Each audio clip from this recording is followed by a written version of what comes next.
فرعون کو اس نے وہ خواب دیکھ لیا تھا کہ ایک ستارہ اٹھے گا اور پھر وہ گرے گا تو میری ساری سلطنت کو تباہ کر دے گا۔ نجومیوں سے اس نے پوچھ لیا، اس نے کہا کہ ایک بچہ پیدا ہوگا جو تیری سلطنت کو تباہ کرے گا۔ چاہیے تو یہ تھا کہ وہ توبہ کرتا، لیکن اس نے کیا کیا کہ اس نے بچوں کو قتل کرانا شروع کیا۔ یذبحون ابناءکم، ذبح کرا دیتا تھا تمہارے بیٹوں، اور بچیوں کو وہ زندہ رکھتا تھا۔ تو حضرت موسیٰ جب پیدا ہوئے تو ان کی والدہ نے پتہ کیا کیا، ان کو ایک صندوق میں بند کر کے دریا میں بہا دیا۔ اب دریا میں بہتے جا رہے ہیں تو ماں تھی تو پریشان بھی ہو گئی، ان کی ہمشیرہ کو کہنے لگی ذرا دھیان رکھنا کدھر جاتے ہیں۔ حضرت موسیٰ علیہ السلام دریا میں بہتے بہتے نا، فرعون نے نا دریا کے کنارے مکان بنایا ہوا تھا۔ آپ کو پتہ ہے بادشاہوں کا ذوق ہوتا ہے، آج کل ہمارے جو حکمران ہیں انہوں نے اس کا نام فارم ہاؤس رکھا ہوا ہے، میرا فارم ہاؤس، اور پرانے زمانے میں لوگ ڈیرا کہتے تھے۔ تو اس نے بھی اس طرح کا فارم ہاؤس بنایا ہوا تھا۔ وہاں پہ حضرت موسیٰ علیہ السلام تیرتے ہوئے تابوت کے اندر، صندوق کے اندر جا رہے ہیں۔ فرعون اور ان کی بیوی حضرت آسیہ بے اولاد تھیں، بڑی تڑپ تھی بیٹے کی، وہ بھی وہاں کھڑی تھی۔ صندوق تیرتا ہوا آیا تو فرعون نے کہا کہ جاؤ پکڑ کے لاؤ، دیکھو کیا ہے۔ جب وہ لے کے آئے نا تو آپ کی ہمشیرہ جو نگرانی کر رہی تھی پریشان ہو گئی کہ یہ تو اس کے ہاتھ لگ گئے، یہ تو اب مار ڈالے گا۔ لیکن جب خوبصورت اور چمکتا ہوا بچہ دیکھا تو بی بی آسیہ کہنے لگی یہ بنی اسرائیل کا ہے ہی نہیں، یہ تو پتہ نہیں کہاں سے بہتا ہوا یہاں آ گیا ہے، تم ایسے ہی چھوڑ، یہ پتہ نہیں کہاں سے رکھ نہ لیں، رکھ نہ لیں۔ تو حضرت موسیٰ علیہ السلام وہ کہنے لگا نہیں انہی کے ہیں، موسیٰ علیہ السلام اسی کے ہیں۔ تو آسیہ کہنے لگی تیرے تو سر پہ نا بس بھوت ہی سوار ہو گیا، ہر وقت وہی لوگ تجھے یاد رہتے ہیں، یہ پتہ نہیں کہاں سے بہ کے آیا۔ اب رکھ لیا، مان گیا فرعون۔ آپ فرعون کے گھر میں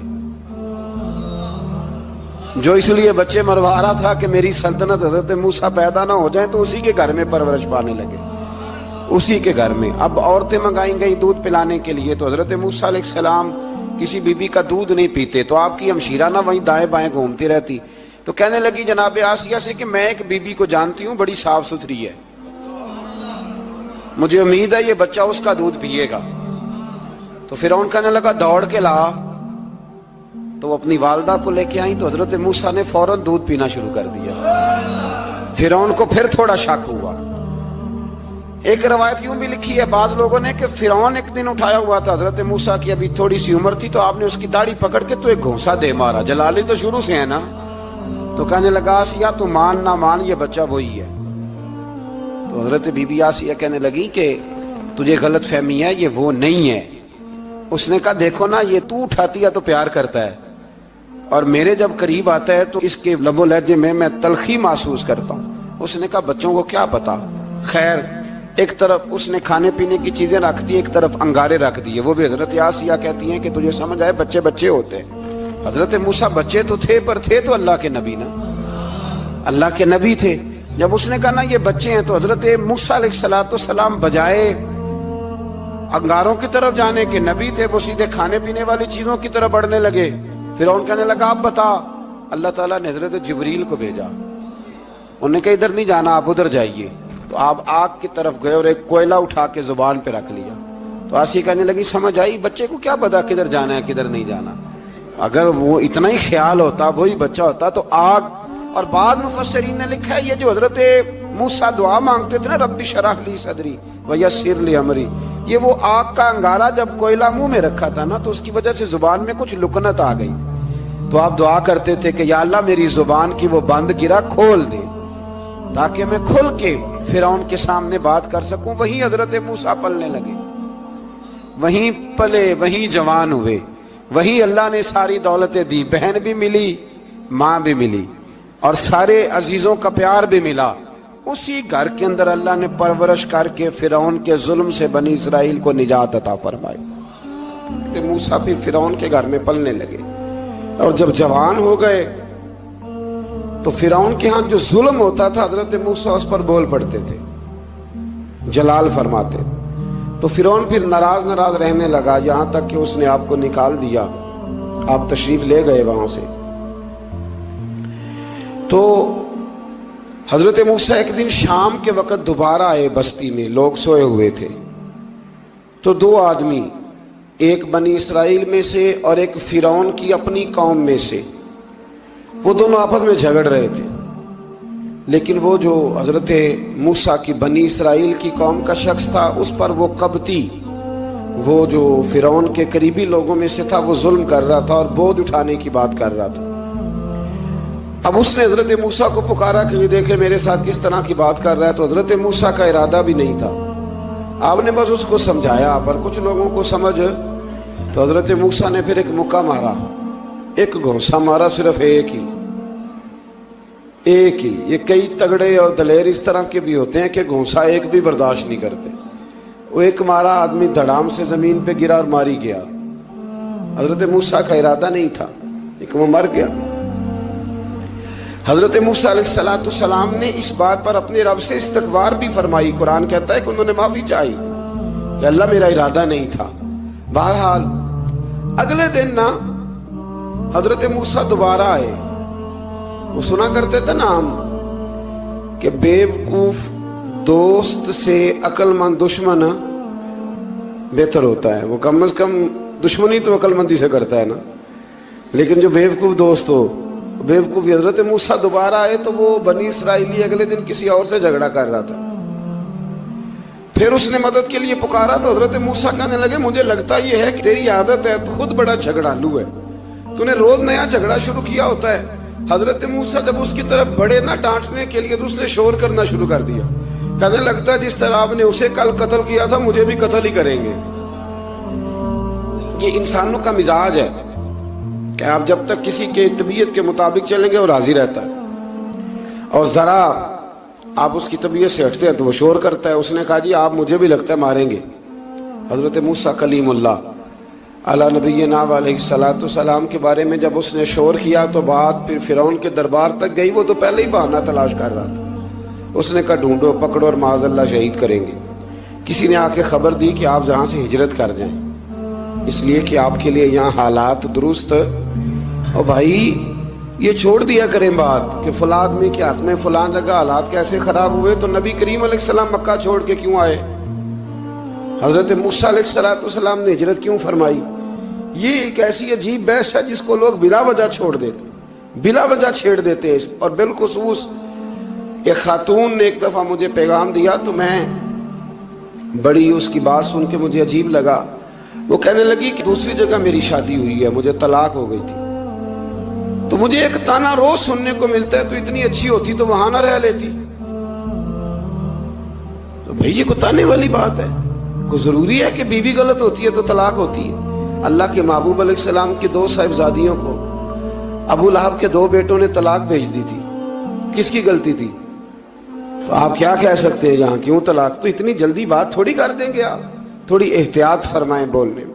تو حضرت موسیٰ علیہ السلام وہاں سے نکلے اور آپ مدین کی طرف چلے گئے. مدین وہ علاقہ تھا جہاں فرعون کی حکومت کوئی نہیں تھی.